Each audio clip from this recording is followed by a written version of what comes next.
Isebe elijongene namaqumrhu kaRhulumente lithi inkampani yezophapho SAA izakwenza iinguqu kwindlela ezakusebenza ngayo. Elisebe lithi lisebenzisana kunye nekonzo yezophapho kwihlabathi, ukuncedisana kunye nalo kusungulwe enye inkonzo yezophapho ezakungena ezihlangwini zeSAA. Umphathiswa wamaqumrhu kaRhulumente uMnumzana Pravin Gordhan kunye nemibutho ezabasebenzi bajonge ukubona impumelelo kwezi nguqu.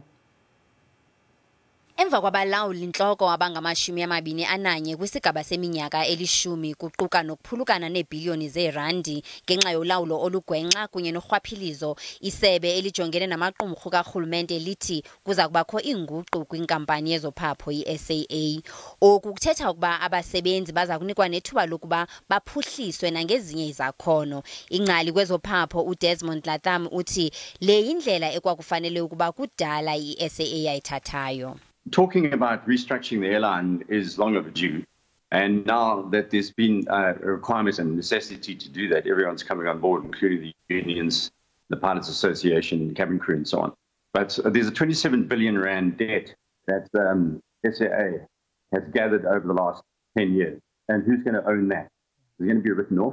So whoever takes over the airline or the restructure is going to have to attend to that. Uthi eli licebo elihle ingakumbi kweli xesha nalapho ihlabathi lijongene nobhubhane wentsholongwane ye-corona.